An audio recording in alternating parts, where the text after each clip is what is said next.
Adjustment എന്ന് പറഞ്ഞ word തന്നെ നമ്മുടെ കുടുംബങ്ങളിൽ നിന്നാണ് തുടങ്ങുന്നത്. എക്സാക്ട്ലി. നമ്മളെ പഠിപ്പിച്ചിരിക്കുന്നത് നമ്മളെ വെർജിനിറ്റിയാണ് ഏറ്റവും വലിയ സാധനം. എന്നോട് ഒരാൾ മോശമായി പെരുമാറിയതിന്റെ പേരിൽ ഞാൻ എന്തിനു ഇവിടുന്ന് മാറണം? കുടുംബങ്ങളിൽ നിന്ന് തന്നെ സ്ത്രീകളെ വളർത്തുന്നത് വേറെ വീട്ടിലേക്ക് വിടാനാണ്. സ്ത്രീകളെ ഈ സമൂഹത്തിൽ പെരുമാറാൻ പഠിപ്പിക്കുന്നത് തന്നെ ആരുടെയും കണ്ണിൽ പെടാതെ, ആർക്കും ഉപദ്രവമില്ലാതെ, ഏറ്റവും വോയിസ്ലെസ് ആയിട്ട് ജീവിക്കാനാണ്. അപ്പം അങ്ങനെ ഒരു ബോധം നിൽക്കുന്ന ഇടത്തിലും കൂടിയാണ് ഇത്രയ്ക്കും കോമ്പറ്റീഷനുള്ള മേഖലകളിലേക്ക് സ്ത്രീകൾ ജോലിക്ക് ഇറങ്ങുന്നത്. അപ്പോൾ സ്ത്രീ ആയിരിക്കുക എന്നുള്ളതിൻ്റെ അധിക പെയിൻ എടുത്തിട്ടാണ് ഓരോ സ്ത്രീയും ഈ ഭൂമിയിൽ ഇറങ്ങി നടക്കുന്നത്. അത് വീട് തൊട്ട് അഡ്ജസ്റ്റ്മെന്റ് എന്ന് പറഞ്ഞ വേർഡ് തന്നെ നമ്മുടെ കുടുംബങ്ങളിൽ നിന്നാണ് തുടങ്ങുന്നത്. എക്സാക്ട്ലി. അഡ്ജസ്റ്റ്മെന്റ് ചെയ്യുക എന്നൊരു സ്ത്രീയോട് നമ്മളുടെ വീട്ടിൽ സംസാരിക്കുന്നുണ്ട്. അവിടെ നിന്ന് ബ്രേക്ക് ചെയ്യേണ്ടതും ഒരു സ്ത്രീയെ ധൈര്യമായിട്ട് അവരുടെ ഇടങ്ങളിൽ പ്രവർത്തിക്കാനും സംസാരിക്കാനും കൊടുക്കേണ്ടത് നമ്മളുടെ സമൂഹവും കുടുംബവും ഒക്കെ തന്നെയാണ്. അപ്പോൾ അതിൽ നിന്ന് ഒരുപാട് മാറിയിട്ടുണ്ട് സ്ത്രീകൾ. ഇന്ന് സ്ത്രീകൾ മാറി മാത്രമല്ല, എനിക്ക് തോന്നുന്നു ഈ ഒരു 10 വർഷമായിട്ട് വരുന്ന തോട്ട് പ്രോസസ്സുകൾ ഒന്ന് വേറൊരു ഗുണം എന്ന് പറഞ്ഞാൽ കോവിഡിന് ശേഷം എന്ന് പറയുന്നതിനേക്കാളും ശേഷവും ഉണ്ടായിട്ടുള്ള ഒരു മാറ്റം. നമ്മൾ പലരും സംസാരിക്കുമ്പോൾ എടുത്ത് സംസാരിക്കണതാണ് കോവിഡിന് ശേഷം എന്ന്. കോവിഡിന് ശേഷം അല്ല, നമ്മുടെ കാര്യമല്ല പറയുന്നത്. കോവിഡിന് ശേഷം അവിടെ എന്തോ പ്രശ്നമുണ്ട്. WCC എന്ന് പറയാൻ ഒരു ബുദ്ധിമുട്ട് അവരിൽ വളരെ കൃത്യമായിട്ട് കാണാറുണ്ട്. WCCക്ക് ശേഷം ഞാൻ എന്ന വ്യക്തിയിൽ ഒരുപാട് മാറ്റം വന്നിട്ടുണ്ട്. ഞാൻ അങ്ങനെ ഒരു സംഘടനയുടെ ഒപ്പം സഞ്ചരിക്കാൻ തുടങ്ങിയതിൽ എൻ്റെ ചിന്തകൾക്ക് കണ്ടീഷനിങ്ങൾക്കും ഒരുപാട് മാറ്റങ്ങൾ വന്നിട്ടുണ്ട്. അപ്പം അതിനെ ഒരുപാട് പേർക്ക് ഇൻഫ്ലുവൻസ് ചെയ്യാൻ കഴിഞ്ഞിട്ടുണ്ട്. അതിൽ പറഞ്ഞുകൊണ്ടിരിക്കുന്ന എല്ലാവരും ചോദിക്കും, പലവട്ടം ഞാൻ കേട്ടിട്ടുണ്ട്, എന്താണ് ചെയ്യുന്നത്, എന്താണ് WCC ചെയ്യുന്നത്. ആക്ച്വലി ഒരിടത്തിൽ ഇത്തരം മാറ്റങ്ങൾ, ഒരു സിസ്റ്റമാറ്റിക്കലായിട്ടുള്ള മാറ്റങ്ങൾ വരാൻ നമ്മൾ പറഞ്ഞുകൊണ്ടിരിക്കുന്നതിനോടൊപ്പം തന്നെ പേപ്പേഴ്സിലൂടെ ഒരുപാട് കാര്യങ്ങൾ, നിയമപരമായിട്ട് ഫൈറ്റ് ചെയ്യേണ്ട ഒരുപാട് കാര്യങ്ങൾ വരുന്നുണ്ട്. അല്ലെങ്കിൽ നിരന്തരം ഗവൺമെന്റുമായി സംസാരിക്കേണ്ട ഒരുപാട് കാര്യങ്ങൾ. പക്ഷെ ഞാൻ അവിടെ വളരെ കൃത്യമായിട്ട് ആ പണികൾ നടക്കുന്നത് കാണുന്ന, അതിനോടൊപ്പം യാത്ര ചെയ്യുന്ന ഒരാളാണ്. അതുകൊണ്ട് എനിക്ക് ആ ചോദ്യം ഇല്ല. പക്ഷെ നമുക്ക് ആളുകൾക്ക് എപ്പോഴും ഞാൻ കേൾക്കുന്നതാണ്, WCCയോട് മാത്രമാണ് ഈ ചോദ്യം. മറ്റ് സംഘടനകളും എല്ലാം ഈ ഇൻഡസ്ട്രിയിൽ വർക്ക് ചെയ്യുമ്പോൾ നിങ്ങൾ എന്താണ് ചെയ്യുന്നതെന്ന് ഇടയ്ക്കിടയ്ക്ക് ചോദിക്കുന്നത് ഞാൻ കേട്ടിട്ടില്ല. WCC മാത്രം ഇടയ്ക്കിടയ്ക്ക് പറയണം, ഞങ്ങൾ ഇന്ന് മിനിസ്റ്റർക്ക് ഇങ്ങനെ എഴുതി, ഞങ്ങൾ ഇന്ന് ഫെഫ്കയ്ക്ക് ഇങ്ങനെ എഴുതി. ഇതിങ്ങനെ പറഞ്ഞുകൊണ്ടേ ഇരുന്നില്ലെങ്കിൽ അക്സെപ്റ്റ് ചെയ്യാൻ പറ്റാത്ത ഒരു സംഭവം. അത് മാത്രമല്ല, നമ്മളുടെ ഒരു സ്ത്രീകളുടെ സംഘടനകളുടെ ഒരു പ്രവർത്തന രീതികൾ നമ്മൾ ഇതുവരെയും ഇന്ത്യയിൽ എടുത്തു കഴിഞ്ഞാൽ ഏതെങ്കിലും ഒരു ആൺകോയ്മ രാഷ്ട്രീയ സംഘടനയുടെ ഭാഗമായിട്ട് അതിൻ്റെ കീഴിൽ നിന്ന് അവരുടെ ഇൻസ്ട്രക്ഷൻ അനുസരിച്ച് താലപ്പൊലി എടുക്കേണ്ടുന്ന വനിതാ സംഘടനകളായിട്ട് ഏത് പ്രത്യയശാസ്ത്രത്തിൻ്റെ ആളുകളും മാറിയിട്ടുണ്ട്. അപ്പോൾ അതുകൊണ്ട് തന്നെ സ്ത്രീകൾക്ക് വോയിസ് റേസ് ചെയ്യാവുന്ന ഒരു രാഷ്ട്രീയ പ്രസ്ഥാനങ്ങൾ പോലും ഇല്ലാത്തടത്താണ് കുറച്ച് സ്ത്രീകൾ കറക്റ്റായിട്ട്. അപ്പോൾ ഒന്ന് മനസ്സിലാക്കേണ്ടത്, സ്ത്രീകളുടെ ഒരു രാഷ്ട്രീയ സംഘടന ഉണ്ടാവുക എന്ന് പറഞ്ഞാൽ ഈ നിലനിൽക്കുന്ന ഒരു സിസ്റ്റത്തിനകത്ത് അത്രയും ഇൻഡിപെൻഡൻ്റ് ആയിട്ട് ഒരു വോയിസ് റേസ് ചെയ്യുന്ന പാർട്ടിക്ക്, അവരുടെ മുഖ്യ പാർട്ടിക്ക് എതിരായ ഒരു വോയിസ് റേസ് ചെയ്യുന്ന സംഘടനകളായിട്ട് അത് മാറിയില്ല നിർഭാഗ്യവശാൽ. അത് നമ്മൾ ഏത് പാർട്ടിയുടെ എടുത്തോട്ടെ, അവർ പാരൻറ്റിങ് പാർട്ടി ഉണ്ടാവും, അതിൻ്റെ താല്പര്യങ്ങൾക്കനുസരിച്ച് ഇവർ കാര്യങ്ങളെ പ്രസ്താവിക്കണം എന്നുള്ള രീതിയിലേക്കാണ് അതിൻ്റെ ഒരു ഗതികേടാണത്. അത് ആ പാട്രിയാർക്കൽ സ്ട്രക്ചറിലാണ് പാർട്ടികളും കൂടെ നിൽക്കുന്നത് എന്നുള്ളത്. പക്ഷേ ഇവിടുത്തെ ഒരു പ്രത്യേകത, അതുകൊണ്ടാണ് WCCയെ പോലെയുള്ള സംഘടനകളെ ആക്സെപ്റ്റ് ചെയ്യാൻ ബുദ്ധിമുട്ട്. കാരണം ഇവിടെ ഇവർക്ക് മേലെ നിയന്ത്രിക്കാനായിട്ട് ഒരു പുരുഷനില്ല. സ്ത്രീകൾ തന്നെയാണ് അതിൽ തീരുമാനങ്ങൾ എടുക്കുന്നത്. സ്ത്രീകൾ പറയുന്നതെന്ന് വെച്ചാൽ, ഇപ്പോൾ നമ്മളൊരിതെന്ന് വെച്ചാൽ നമുക്ക് അവിടെ സിസ്റ്റർഹുഡിൻ്റെ രാഷ്ട്രീയം ഉന്നയിക്കണം, എല്ലാവരെയും ഇൻക്ലൂസീവ് ആവുന്നു, അതായത് മാർജിനലൈസ്ഡ് ആയി പോകുന്ന എല്ലാവരെയും ഇൻക്ലൂസ് ചെയ്യുന്ന ഒരു രാഷ്ട്രീയം മാത്രമേ സ്ത്രീകൾക്ക് പറയാൻ പറ്റൂ എന്നുള്ളതാണ്. അതായത് ഒരു ബെറ്റർമെൻറ്റ്, സൊസൈറ്റിയുടെ ഒരു ബെറ്റർമെൻറ്റ് എന്ന് ആഗ്രഹിക്കുമ്പോൾ അതിനകത്ത് ഒപ്രസ്ഡായി പോകുന്ന എല്ലാ വിഭാഗങ്ങളെയും അഡ്രസ്സ് ചെയ്യുന്ന വിധത്തിലുള്ള ഒരു രാഷ്ട്രീയമേ ഇനി മുന്നോട്ട് നിൽക്കുള്ളൂ എന്നും കൂടെയാണ് അത് മനസ്സിലാക്കുന്നത്. WCCക്ക് ആ പൊസിഷൻ എടുക്കേണ്ടി വരുന്നുണ്ട്. മേ ബി ഞങ്ങളുടെ തുടക്കകാലത്ത് ഞങ്ങൾക്ക് അത്രയും ലാർജർ പെർസ്പെക്റ്റീവ് ഉണ്ടായിക്കൊള്ളണമെന്നില്ല. പക്ഷെ ഞങ്ങളെ യാത്രയിൽ ഞങ്ങൾ മനസ്സിലാക്കുന്ന ഒരു കാര്യം, നമുക്ക് ഇത്തരത്തിലുള്ള പൊസിഷൻസ് എടുക്കാതെ നമ്മുടെ പ്രശ്നങ്ങളെ സവിശേഷമായ പ്രശ്നങ്ങളെ അഡ്രസ്സ് ചെയ്യാൻ പറ്റില്ല എന്നുള്ളൊരു തിരിച്ചറിവും കൂടിയാണ് WCCക്ക് ഒരുപാട് രാഷ്ട്രീയ ശരികളിലൂടെ സ്വയം നവീകരിക്കാനും ഒരു സംഘടന എന്നുള്ള രീതിയിൽ അതിന് വളരാനും ആ സിസ്റ്റർഹുഡിൻ്റെ ഒരു ഏറ്റവും വലിയ മൂല്യം എന്താണെന്ന് മനസ്സിലാക്കിക്കൊണ്ട് ആ സ്പേസിനെ ഞങ്ങൾക്ക് കെയോസ് ഉണ്ടാക്കാതെ ഇത്രയും വർഷം 7 വർഷം നമുക്കതിൽ നിൽക്കാൻ പറ്റിയെന്നുള്ളതാണ് അതിൻ്റെ ഏറ്റവും വലിയ തിരിച്ചറിവ്. ഇപ്പോഴത്തെ ഞങ്ങളൊരു സന്തോഷം എന്താണെന്ന് വെച്ചാൽ ഈ നേരത്തെ പറഞ്ഞതുപോലെ എല്ലാവരും ഇത് അങ്ങനെ തല്ലൂടിപ്പോവും, 4 പെണ്ണുങ്ങളിരുന്ന് ചേരില്ല, അതിലെപ്പോഴും ഡിസ്പ്യൂട്ട് ഉണ്ടാവും. 4 പെണ്ണുങ്ങൾക്ക് തീരുമാനം എടുക്കാൻ പറ്റില്ല. അതാ പഴയ ചൊല്ലുണ്ടല്ലോ, മറ്റേ മലയും അത് വെച്ചിട്ടുള്ള ആ രീതിയിൽ കാണുന്ന ആളുകളാണ്. അപ്പം ഇന്നിപ്പോൾ ഇത് പരിപാടി കൊള്ളാലോ, നമ്മളെ ക്രിറ്റിസൈസ് ചെയ്തവരും നമ്മളെ കളിയാക്കിയിരുന്നവരും ഇപ്പൊ നമ്മളെ ഫോണൊക്കെ വിളിച്ചിട്ട് നിങ്ങളൊക്കെ എടുത്ത പണി വീട്ടിൽ തന്നെ നമ്മൾ എന്തെങ്കിലും നമ്മുടെ അഭിപ്രായങ്ങൾ പറയുമ്പോൾ ആ WCC ഇളകി എന്ന് പറയുന്ന ആളുകൾ ഇപ്പൊ കൊള്ളാട്ടോ അങ്ങനെ പറയുന്നത്. നേരത്തെ എന്റെ പേഴ്സണൽ അനുഭവം എന്ന് പറഞ്ഞാൽ ഇതുവരെ ഞങ്ങളുടെ ഒരു ഫാമിലി ഗ്രൂപ്പ് ഉണ്ട്. ഒന്നെന്ന് പറഞ്ഞാൽ എന്നും മേമ അല്ലെങ്കിൽ ആൻറ്റി എന്നെ അങ്ങനെ വിളിക്കുക. അപ്പൊ പിള്ളേർക്ക് എന്നോട് ഭയങ്കര ബഹുമാനമാണ്.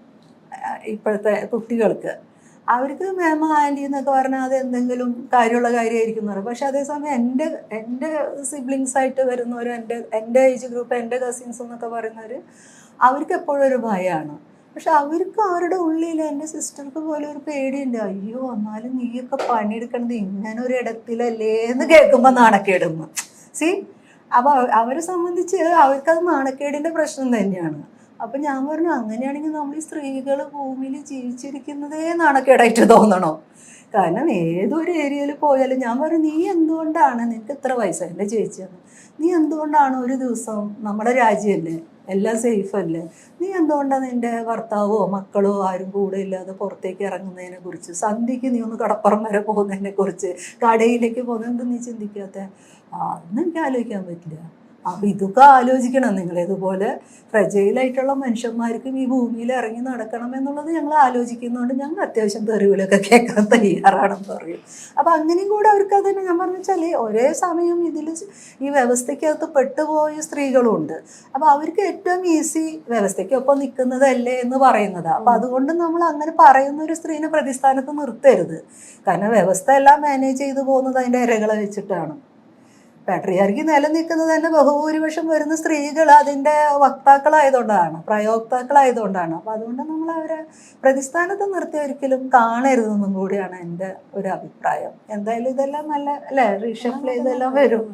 ഇപ്പോൾ നമ്മളിങ്ങനെ പറയുമ്പോൾ തന്നെ ആളുകൾക്ക് ഇപ്പോൾ ഈ ഇങ്ങനെ സംസാരിക്കുന്ന സ്ത്രീകൾ എന്ന് പറഞ്ഞാൽ അവർക്ക് പുരുഷന്മാരോട് താല്പര്യമില്ലായിട്ടും, പിന്നെ പുരുഷന്മാരെന്ന് പറഞ്ഞാൽ എന്താ വികാരങ്ങൾ എന്ന് പറഞ്ഞാൽ ഇവർക്കില്ല, ഇവർക്ക് എന്തോ പ്രശ്നമുണ്ട്, അതുകൊണ്ട് ഇങ്ങനെ വരുന്ന ആൾക്കാരാണ്.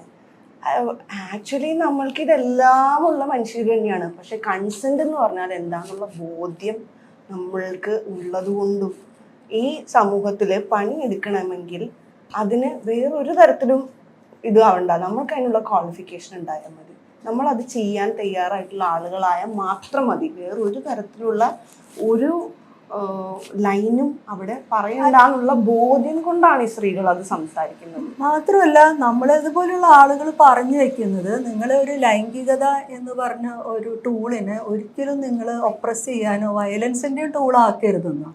കാരണം ഏറ്റവും മനോഹരമായ, മനുഷ്യർക്ക് ഉള്ളിൽ ഏറ്റവും മനോഹരമായി നടക്കേണ്ട ഒരു ആക്റ്റാണ് അത്.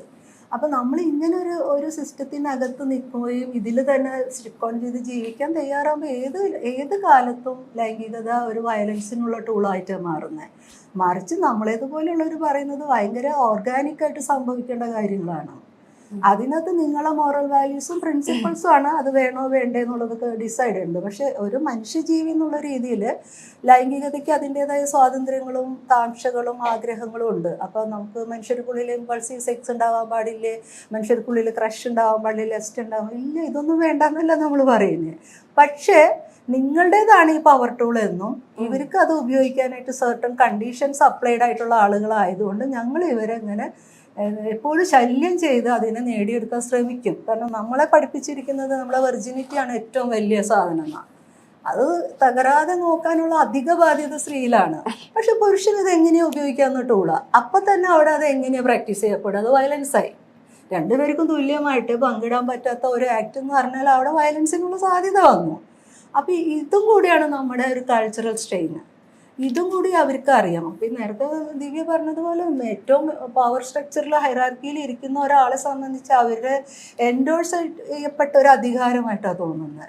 സ്ത്രീകളെ ആവശ്യപ്പെടുക എന്നുള്ളത് ഞങ്ങളുടെ പരമാധികാരത്തിൽ വരുന്നതും മാത്രമല്ല അത് ഞങ്ങൾക്ക് സാധിച്ചു തരാൻ നിങ്ങൾ സർവ്വതാ ബാധ്യസ്ഥരുമാണെന്നുള്ള ഒരു ആശങ്കയ്ക്കിടയില്ലാത്ത വിധം അങ്ങനെ ഒരു കൾട്ട് രൂപപ്പെടുന്നുണ്ട്. അതുകൊണ്ടാണ് ഇവിടെ പലർക്കും ഇത്രാമത്തെ പെണ്ണിനെ ആഘോഷിച്ചു എന്നൊക്കെ ആഘോഷപൂർവ്വം പറയാൻ പറ്റുന്നത്. ഇതൊരു സ്ത്രീക്ക് പറയാൻ പറ്റുമോ? നമുക്ക് ഇഷ്ടമുള്ള ഒരാളെ കണ്ടുവെച്ചത് തന്നെ നമ്മൾ എത്രയോ 10 വട്ടം ആലോചിച്ചിട്ട് എനിക്ക് ഏറ്റവും അടുത്ത കൂട്ടുകാരോട് പറയാം എനിക്ക് അവനോട് ഒരു ഇഷ്ടം ഉണ്ടെന്ന് അല്ലേ?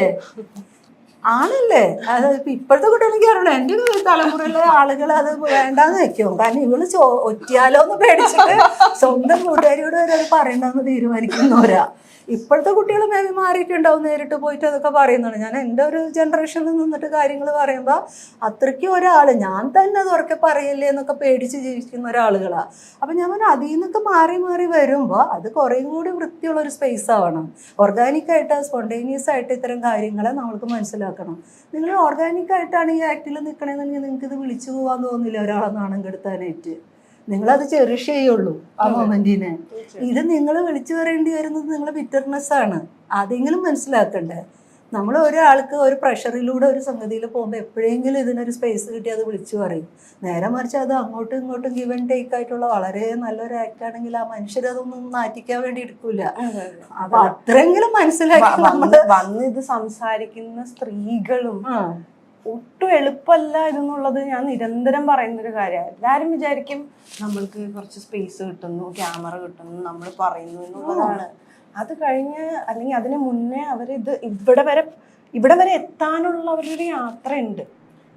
മെയിനായിട്ട് ഹേമ കമ്മിറ്റി റിപ്പോർട്ട് പബ്ലിഷ് ചെയ്തതിന് ശേഷമുള്ള ഒരു ആർഗ്യുമെന്റ് ഒത്തിരി സ്ത്രീകള് വരുന്നുണ്ട്, മുൻപോട്ട് വരുന്നുണ്ട് തുറന്നു പറയാനായിട്ട്. അവർക്ക് അനുഭവപ്പെട്ട കാര്യങ്ങളും അവര് നേരിട്ട ഇൻജസ്റ്റിസും പറയാൻ അവർ ഒരു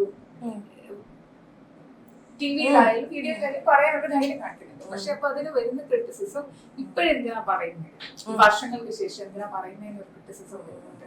എനിക്ക് തോന്നുന്നു ദിവ്യ പറഞ്ഞതുപോലെ അവിടെ എത്താനുള്ള അവർക്ക് തീർച്ചയായിട്ടും. കാരണം എന്ന് വെച്ചാൽ ഞാൻ പറഞ്ഞില്ലേ നേരത്തെ ഉള്ള ഇത്തരത്തിലുള്ള കൾച്ചറൽ ഫ്രെയിം വർക്കിനകത്ത് നമ്മൾ ജീവിക്കുന്നത്. സ്ത്രീ എന്ന് പറഞ്ഞാൽ ഇത് ഭയങ്കര പരിഭാവനമായി കൊണ്ടുപോകേണ്ടവളാണെന്നും അതേസമയം പുരുഷന് ഇത് ഇഷ്ടാനുസരണം ഉപയോഗിക്കാവുന്ന ഒരു ടൂളായിട്ടാണ് ലൈംഗികതയെ തന്നെ നമ്മുടെ സമൂഹം നിർവചിച്ച് വെച്ചിരിക്കുന്നത്. അപ്പം ഇതിനകത്ത് ആരാലും സ്വീകരിക്കപ്പെടാത്ത ഒരിടമാണ് സിനിമ എന്ന തൊഴിലിടം. തൊഴിലിടമാണെന്ന് തന്നെ അത് കണ്ടിട്ടില്ല എപ്പോഴും. അതിൽ തന്നെ സ്ത്രീകൾക്ക് ചെയ്യാവുന്ന തൊഴിലായിട്ട് ഇതിനെന്നും അംഗീകരിക്കുന്നില്ല. പിന്നെ അതിൽ വാശി പിടിച്ച് നിൽക്കുന്നവരാണെങ്കിൽ അവർക്ക് എന്തോ കുഴപ്പമുണ്ട്. കാരണം ഒത്തിരി മാന്യമര്യാദയുള്ളവരാണെങ്കിൽ അത്ര വാശി പിടിച്ച് ഗതികേട് സഹിച്ച് നിൽക്കൂലല്ലോ.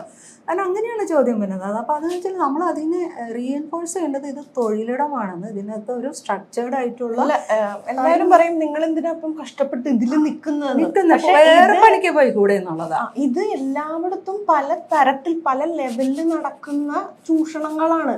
നമ്മൾ മാറിപ്പോവാൻ നിന്ന് മാറിപ്പോയിക്കൊണ്ടിരിക്കുക എന്നുള്ളതല്ലാതെ ഈ സ്ട്രക്ചറിൽ ഒരു വ്യത്യാസം അല്ല. നമ്മളിനി പറയേണ്ടത് ഞങ്ങൾക്ക് ഇഷ്ടമുള്ള തൊഴിൽ ചെയ്യണം. എങ്ങനെയെങ്കിലും സർവൈവ് ചെയ്യാൻ ഇഷ്ടപ്പെടുന്നവരുള്ളൂ. ആഗ്രഹിക്കുന്ന തൊഴിൽ ചെയ്ത് ആഗ്രഹിക്കുന്ന ഇടത്തിൽ ജീവിക്കാനുള്ള എല്ലാ അവകാശവും ഞങ്ങൾക്കുണ്ട്. അതിനെ എങ്ങനെ പ്രൊട്ടക്ട് ചെയ്യുന്നു എന്നുള്ളതാണ് ഇനി ചിന്തിക്കേണ്ടത്. അല്ലാതെ നിങ്ങൾക്ക് പ്രശ്നം ഉണ്ടാകുന്നു പാത്രം കഴുകാൻ പോയിക്കാൻ മുറ്റടിക്കാനോ ഞങ്ങൾക്ക് സൗകര്യമില്ലേ, ഞങ്ങൾക്ക് ഇത് ഈ പണിയെടുക്കണം. എൻ്റെ അടുത്തൊക്കെ ചോദിക്കുമ്പോൾ ഞാൻ ആക്ച്വലി എൻ്റെ ഡിഗ്രി തുടങ്ങി നാടകം തിയേറ്ററിൽ വർക്ക് ചെയ്യുന്ന ഒരാളാണ്. BCom ആണ് പഠിച്ചത്. അവിടെ നിന്ന് ഞാൻ ആഗ്രഹിക്കുകയാണെങ്കിൽ തിയേറ്റർ പ്രൊഫഷണലി പഠിക്കണം എന്ന്. ഞാൻ ഒരു ഫൈറ്റാണ് എൻ്റെ ഫാമിലിയുമായിട്ട് പിന്നീട് ആ ഒരു ഞാൻ പഠിച്ച ഫീൽഡിൽ നിന്ന് അപ്പുറത്തേക്ക് മാറാൻ. ഞാൻ മാസ്റ്റേഴ്സ് കൊമേഴ്സിൽ ചെയ്തു. എന്നിട്ടും ഞാൻ അതിനകത്ത് സ്റ്റിക്ക് ഓൺ ചെയ്ത് ഞാൻ തിയേറ്റർ പഠിക്കാൻ ഡ്രാമ സ്കൂളിൽ പോയി ജോയിൻ ചെയ്യുന്നു. അവിടെ പോസ്റ്റ് ഗ്രാജുവേഷൻ കഴിയുന്നു. അതിൻ്റെ MPhil ജോയിൻ ചെയ്യുന്നു. അപ്പം നമ്മളുടെ ട്രാവൽ എന്ന് പറഞ്ഞാൽ അതിനകത്തേക്ക് എത്താനുള്ള ഈ സിനിമ അല്ലെങ്കിൽ തിയേറ്റർ ഇങ്ങനെ ഒരു ഫീൽഡിലേക്ക് എത്താനുള്ളത് വളരെ പ്രൊഫഷണലായിട്ടാണ് നമ്മൾ കണ്ടിട്ടുള്ളത്. ആ സ്പേസിൽ നിന്നാണ് എനിക്കൊരു ദുരനുഭവം ഉണ്ടാവുമ്പോൾ എന്നോട് പറയുന്നത് നിങ്ങൾ എന്തിനാണ് ഇവിടെ നിൽക്കുന്നത്, നിങ്ങൾ പോയിക്കൂടെ എന്ന് ചോദിക്കുന്നത്. അതിലൊരു മര്യാദയില്ല. ഞാൻ എന്ത് പഠിച്ചു അല്ലെങ്കിൽ ഞാൻ എന്തിനു വേണ്ടിയാണ് ആഗ്രഹിച്ചത്, ഞാൻ അത് പെർസ്യൂ ചെയ്യാനാണ് ആഗ്രഹിക്കുന്നത്. അല്ലാതെ എന്നോട് ഒരാൾ മോശമായി പെരുമാറിയതിന്റെ പേരിൽ ഞാൻ എന്തിനു ഇവിടുന്ന് മാറണം?